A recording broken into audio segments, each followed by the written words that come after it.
Hey, everybody, welcome back to another men's ministry roundtable. It is June 2025, and today we've got some men's ministry leaders from across the country, literally from east to west coast. And we're talking today about a subject that I think is becoming an increasingly complicated and difficult topic to help men navigate, and it is on the subject of helping men navigate dating in 2025. And so, I think when we think about men's ministry, a lot of times we spend a lot of times focusing on helping men in their marriage, helping men with their families and with their children. But there is a growing number of men who are waiting a lot longer to get married. They're waiting into their 30s and even into their 40s to get married, and in the meantime, they're trying to navigate a growingly complex dating scene. We've got men who are divorced and are trying to re-enter into the dating world, and even men who are widowed and trying to find a companion, a helpmate for the latter half of their lives. And so I personally have had a number of men, it seems like in the last few months, guys in their 20s, 30s, 40s, and 50s who have all reached out to me saying, what in the world am I supposed to do about dating in 2025? Online dating, trying to meet people at church, trying to align our values with a woman that may or may not share the same desires and dreams that women typically did years ago and historically. So, guys, I want to just open this up, and we'll kind of, you know, um, let the conversation guide us. But let's just open up the topic with what are some of the questions or the challenges that you observe men facing right now as it relates to dating in 2025?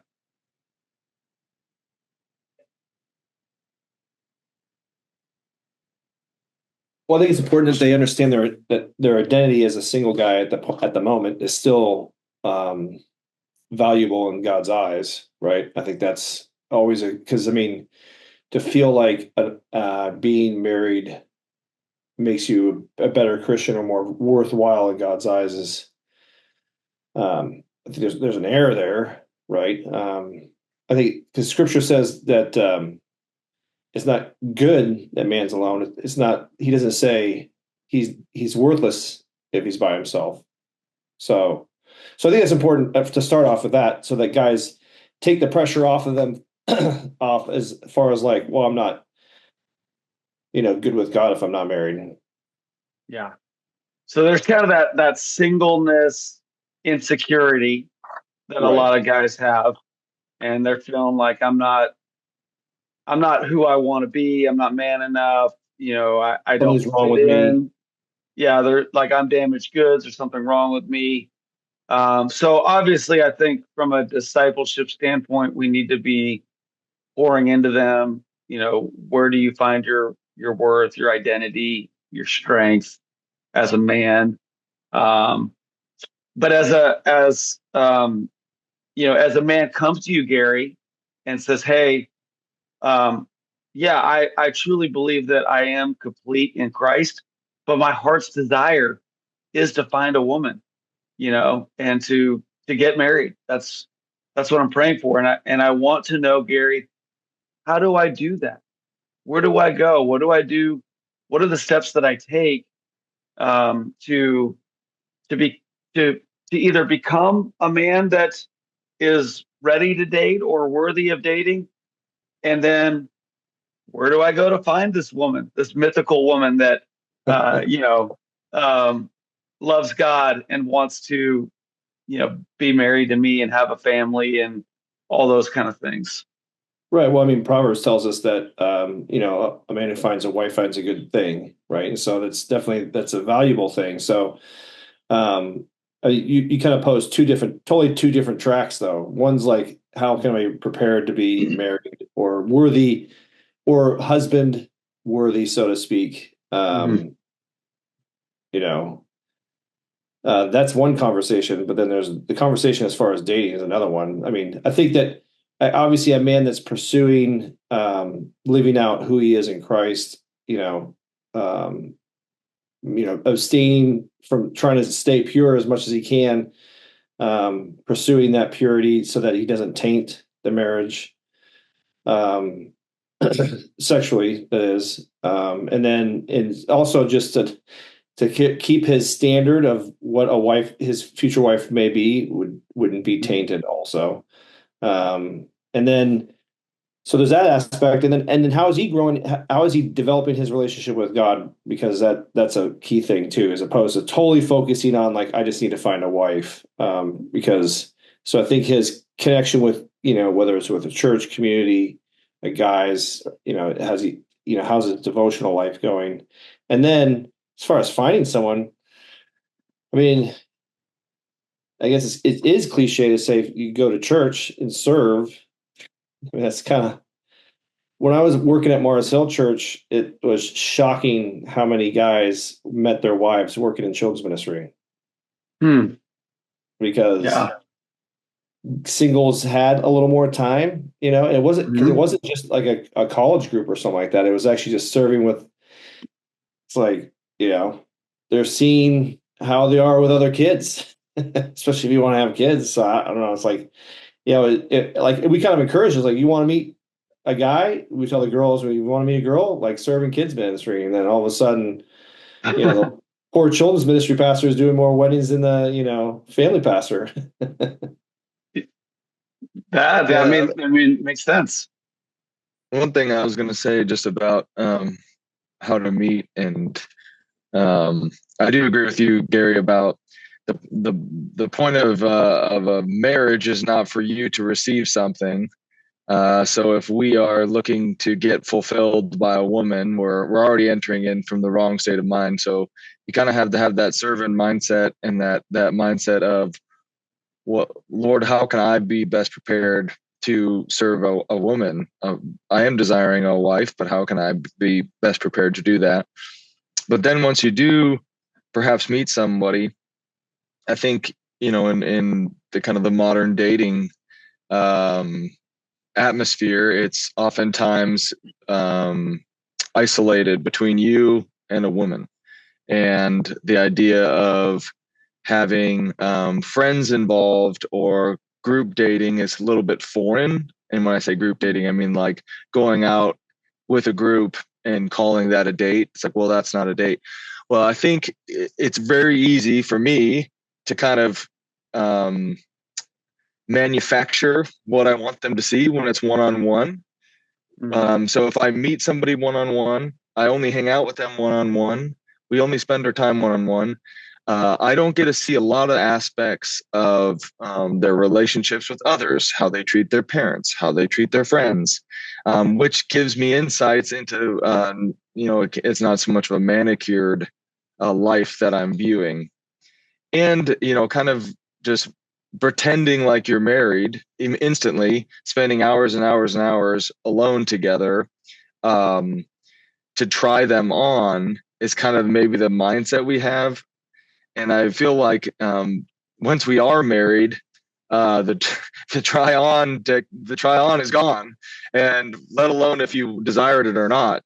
And then the person you think you're going to marry in year one, by year 5, 7, 10, you're a different person, they're a different person. It's growth. So to think that like, well, in this 6 month or year, I know this person, now we're going to be, lifetime partners, is not a critical or a valid mindset anyways to try them on.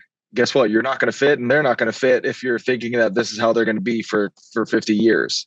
Right, So I think there's an element there of we need to do it in community rather than just isolated one-on-one only. right, right. In fact, that's a Uh, good point because my son has been dating a girl for a year and slowly been trying to push community. and it just hasn't happened. And he's starting to go like, I don't. If this is a woman I'm going to marry and she doesn't even want to be plugged into community, Right. we're going to starve. Yep. Interesting. Bad. Yeah. So I'm curious, I think there's biblical wisdom that we can draw from, and then there's kind of what I would maybe call anecdotal experiences. So everybody can point to somebody that they know that met somebody on a dating app, and you know she was the one, and they're married and they're a great godly couple and all those kind of things. Obviously going to a church and serving in the children's ministry and working alongside of other young ladies that or ladies of your own age that are you know pursuing those same types of values.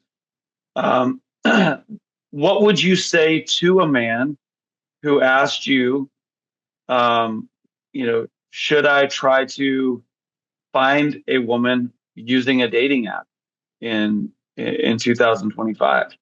What's your wisdom for that guy? I'm actually okay with it. I mean, I mean, because the real vetting starts to happen when they actually meet. Why? I mean, if they're using it though to compare, and no, I have a friend who's been single since he's 50 now, but like so he has had the issues with the dating apps because he compares them too much. So you have to approach it wisely, right? Mm-hmm. That's So I met this girl. She was really cute, but then she had a big butt. She didn't post that on her face. It's like it's so stupid. Right. Right. Yeah. But I know people that I've met on Yeah. dating apps. So Chris Bollinger, what do you think? What are your thoughts about that question?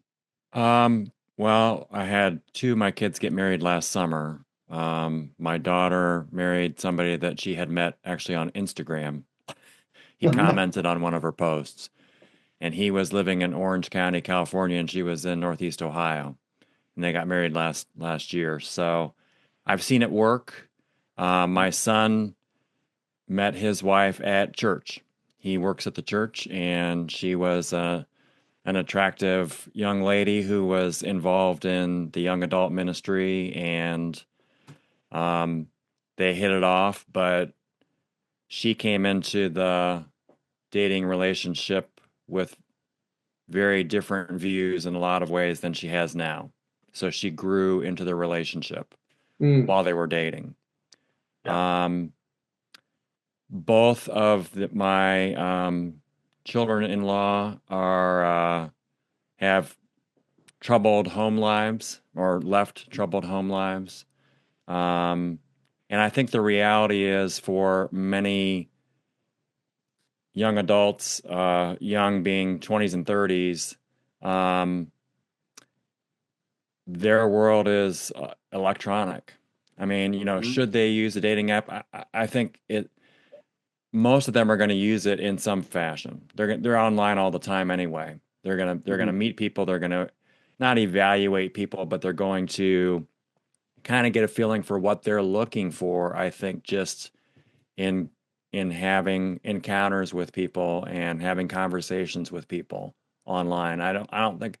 I mean, yeah, it'd be great if everybody met their spouse at church, but is that going to happen these days? I think in many cases probably not.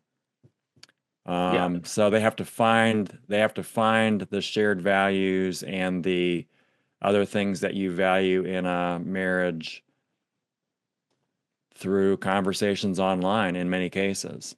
And then of course face to face. But um and yeah, it's just two anecdotal things, but my son works with a lot of people. He leads worship, but his gift has always been relationships.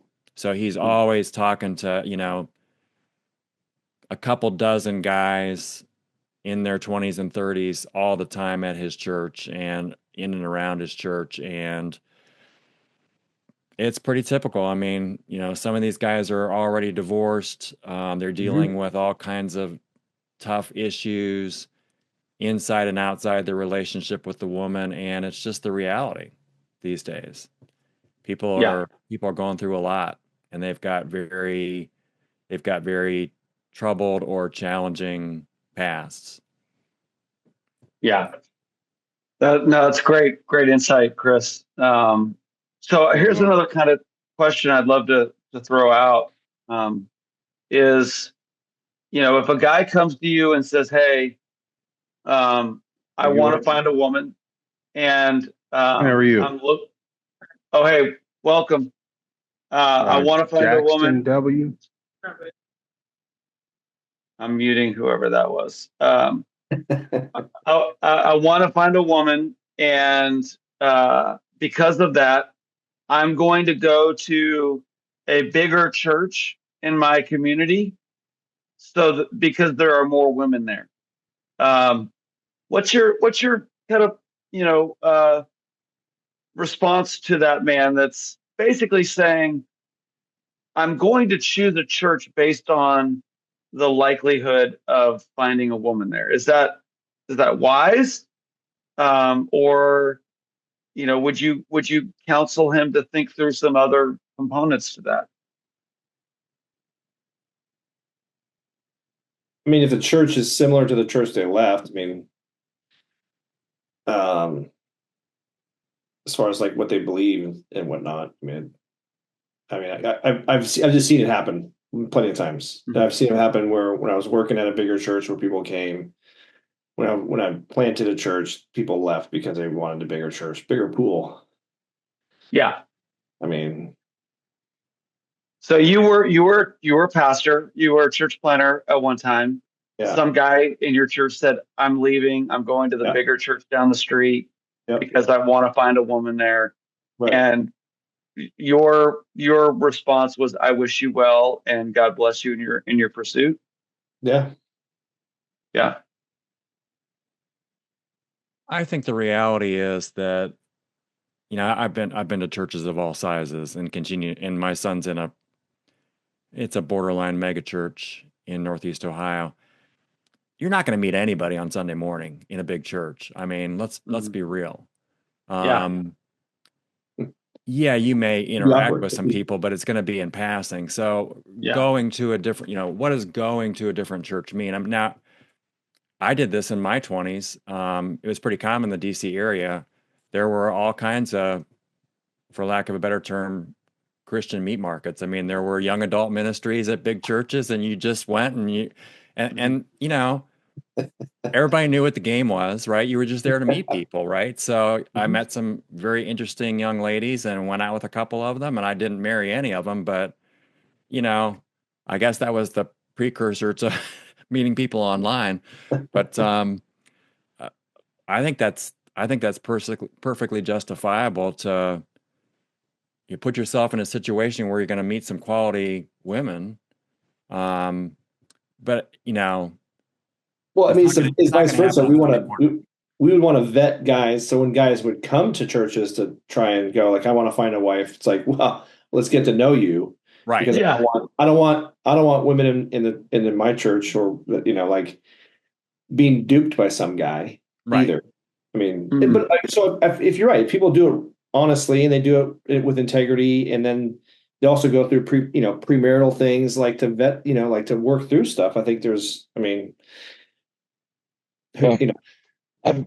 an elder in my church. I'm not a pastor, so take my comments with a grain of salt.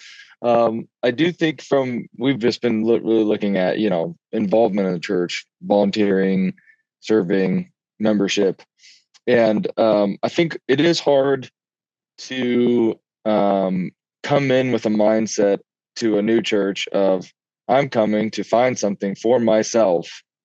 That mindset of then, like, I want the church to meet all my needs, when literally the intent of a church was that you would meet everyone else's needs, is a hard one. So I would, if they're going to leave for that reason, I'm not saying that, like, no, how dare you, and you're excommunicated. But it would be like, well, I want to ask you as a disciple, not just as a man looking for a wife, but as a disciple, what is your intent with church, and how are you growing to build God's kingdom? And you know, there's just an element there of a mindset of being served and being fed from somebody else. And now if he's like, hey, I've been really involved, I'm looking to disciple men there, and my heart is still to serve and all this stuff, but just right now I am also looking for more opportunities. Great. Like, totally understand. But that needs to, I would just want to ask some of those questions too. Yeah, that's what I'll say. Yeah, I agree. Yeah, I'm Jeffrey, I totally agree as well. And I think, what you're presuming there is that this is a man who is willing to have a conversation about this topic. And really, I think that if a guy's not willing to have a conversation, he's probably never going to get anywhere on this anyways, if he's not willing to seek godly wisdom. But I think for me, in the conversations like this that I've had, to talk about, like you said, what are you seeking first? And, Jesus said, seek first the kingdom of God and his righteousness, and all these things will be added unto you. And I think you could put finding a godly wife or finding a godly woman in that category of all these things. So that would be part of my reflective question for him would be, have you really prayed and asked the Lord if you're seeking first the kingdom? And then secondly, Proverbs 3, 5, and 6, trust in the Lord with all your heart, lean not on your own understanding, in all your ways acknowledge him, and he will make your path straight. So, are you choosing to use this dating app or go to this bar or go to this quote Christian meat market or change your churches because in your mind you've decided that this is the only way that God can provide a godly woman for you? Or do you feel like the Lord is leading you to go to take one of these steps? Because I'd be really curious to know how many men would say, I believe God is calling me to set up a profile on a dating app. Again, I'm not saying that it's off limits or that it's ungodly or that it's the wrong thing to do. That's but a I different wonder. Conversation. They have a misunderstanding of being led or called, though. I mean, it's like yeah, but one thing's pragmatic. It could just be pragmatic. Okay. but I mean, should that be the where does pragmatic or pragmatism become leaning on your own understanding?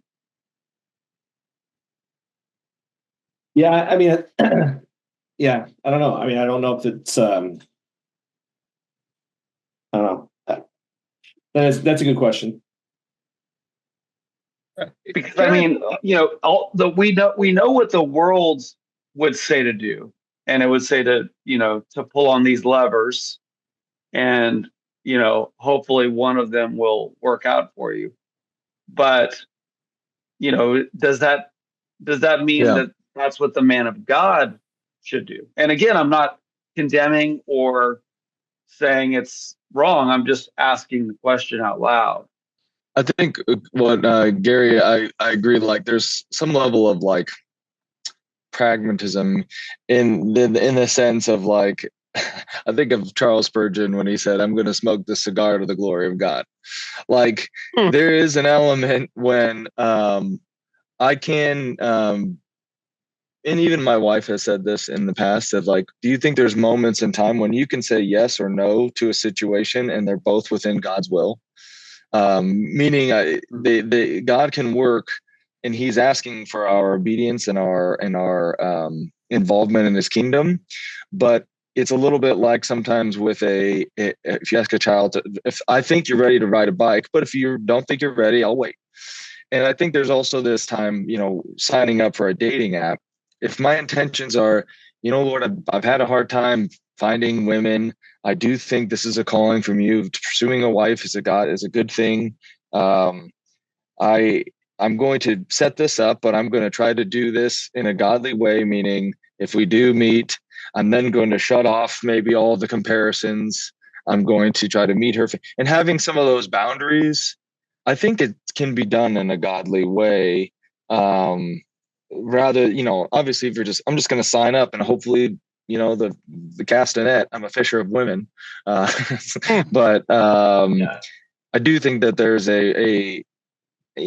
I think all things can be utilized. I mean, I say that within the context of what we're discussing here, but like if I'm going to use it for the purpose of honoring God in what I believe, and I'm trying to do it in honoring this woman that I get connected with, I don't see why maybe using the app is wrong. So I know we've got oh, go ahead, Chris. Go ahead, Chris. I'll keep it short. I joked about the Christian meat market, but the reality is that I went with my roommate. We were both single. We were both committed Christians, and it was really kind of a community. I mean, we actually met in somebody's home. It was a big church in McLean at the time, but there would be like 150 people. I mean, it's a huge house, but like 150 Yeah. people in the basement. And the couple who led it had gotten married, I think, through that same adult ministry or that adult group. So, at the end of the day, I think community is a really important thing to have. And Gary, you mentioned, Mhm. your son trying to get his girlfriend into community. Um, and I think that for a lot of young adults these days, they just don't have much of a community. I mean, they're Mhm. working from home, a lot of them. My daughter was. I mean, she had no community. So, I mean, she found somebody via Instagram who really lined up very closely to her values, and they had a lot of conversations. Now, eventually, Good day. he came to Ohio. He lived in our house while we were in Florida, and he got to know my other kids and their friends, and began to develop a community before they got married. Um, but yeah, I think, when you're pretty isolated most of the time, and maybe you go to a small church and there's just not anybody there, um, you need a way to cast your net a little wider, Yeah. and find some people who might become friends or might become something more. But I don't know how you do it when you're isolated most of the time, unless you do something online. Yeah. Unless you got some friends that will introduce you to somebody, which is always great. But some people just don't have those friends. They don't have the network. I totally agree, Chris. I mean, I'll say with my own kids who are 19 and 22 and both single, my daughter's driving an hour every Monday night to join a very large church, young adult singles group. She's not specifically going there to meet guys. Like she, she wants friends and Yeah. community more than anything else. But that's a good place to be. Right. Put yourself in the mix. Same thing with my son. I'm telling him, hey, like you need to be involved with the young adult ministry at the church that you're going to. You need to be in some of these co-ed Bible studies that are happening on campus at your school. Hmm. Again, not because you're this desperate guy looking for the first girl to bat her eyes at you, but like as you rub shoulders, as people get to see you and who you are, and they see your passions and they see your sense of humor and your love for God, that there will be potentially a young lady that says, hey, this is the kind of guy that I'm looking for. So I think there's a lot of wisdom in that. I know we're kind of running short on time, but I do have a couple more questions I'd love to just throw out. Hey, Warren. Yeah. This is Harold. I apologize. Oh, Harold, we're glad you're here. Is it okay if I expound on what you just said? Just give me Oh, about absolutely, 30 brother. seconds. Please do. See, what you just said was actually in the Constitution. Well, I call it it's the Bible, but I call it the Constitution. Because remember, if we go back to the beginning, and I think this is where we mess up, because if we're not careful, we will be church heads or church people trying to do things the world way. We'll try to intermingle those things. It's like a mixed drink. Those that know about drinking, you know about mixed drinks. You're adding two things together that may even be an explosion. But anyway, going back to Genesis, remember Eve, or her name wasn't Eve, but we'll just for this sake, her name was Eve.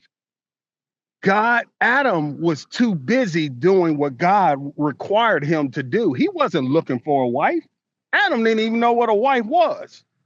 But God said, it is not good for man to be alone. So God put him to sleep and pulled out that very woman for him. Some of us refuse to go to sleep because we're too conscious of what we want. This is what I want. This is what I desire. But God said, I need you to stay focused on doing what is required of you, and I will swing her your way, or I will present her, because that's what he did with Eve. He presented her before him. And then he said, woo-wee, now that's bone of my bone and flesh of my flesh. And some of us are taking that saying, this is bone of my bone and flesh of my flesh. Then when we get connected to it, we say, oh my God, they're trying to rip my bones and my And I'm saying it because I've been in that situation. But yes, if we're doing what God is requiring us to do and stop looking, because our looking could be focused, can be actually based on our feelings. And the scripture tells us that feelings can be fooling. It's very manipulative. So we have to, and very deceptive. So we have to be mindful of us, like you said, doing what God is requiring us to do. If that's join a group, if that's clean the church, if that's read your Bible, whatever it is, be found doing that. So God can say, okay, I'm sending someone your way. And you will know that this is your wife, or the one you're supposed to spend the rest of your life with, because of the connection that you have with me. Oh, there's so much I can say on that. But yeah, thank you for letting me share. That'll preach, brother. I'll just download that and send it to all my kids and every young person I know. Man, that hits hard. Thank you for sharing that. Well, I would just say I was gonna ask another question, but I won't for the sake of time. But one other piece of advice I'll share that I have found helpful with guys that I've talked to is, once they find a girl, once they get on that date, what wisdom advice can you give them? One of the things that I've tried to encourage men is I tell them to drive the speed limit. There are some guys that when they find a girl, they think that the only speed is pedal to the metal, to just floor it and to try to go all in 100 miles per hour. And I've seen those guys kind of just burn through women because, the women are not ready for that type of engagement, and they feel overwhelmed, smothered, overexcited. And so I just always tell guys, drive the speed limit, try to stay at a relationally steady pace with the woman that you're meeting. And then the last thing I'll just say is, like, if you want a game plan for how to be a dateable man, how to be a marriage worthy man, there is no better description than the fruits of the Spirit. And that is the thing that I would be constantly reminding men to practice is, and to evaluate themselves on, is, in this relationship, can this young woman, or can this woman see the fruits of the Spirit in the way that I'm interacting with her, treating her, and leading her? Because the fruits of the Spirit is the character of Christ. And that's what we want to see developed in men. So guys, any final thoughts before we bring this recorded portion to an end? I would just add on one little note there. There's a book, Disciplines of a Godly Man by Kent Hughes, but he says a question to ask is my wife closer to Christ in spite of me or because of me? And I think that would just be a very good question we can ask all men, dating or not.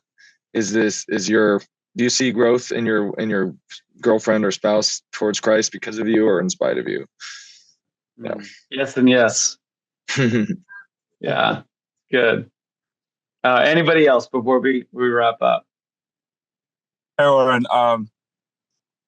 Ivan, thank you for the conversation. My name is Ivan, and it's my first time jumping on the call. Warren, I followed through from LinkedIn. I'm in Uganda, and it's about it's 7 p.m. right now here in Uganda, and I'm really excited for all that you guys have shared. I lead a men's ministry called the Dad Best. If you can check it out on LinkedIn or all other socials. So we are passionate about breaking the cycles of fatherlessness through discipleship. So we bring together men, all from the teenage ages to our grandfathers, just to normalize conversations about fatherhood.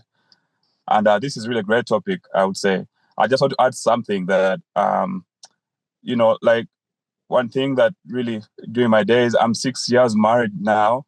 I have two boys and one child on the way waiting, perhaps at the end of the month. But then one of the things I tell my brothers intending to get married and dating is before I love what the brother previously said about Adam not, like God created him for work before even the woman came in. But yeah, like when you start dating, consider whom you're working with first, and then work with a girl and then draw them into a mentor, working with a mentor couple as well.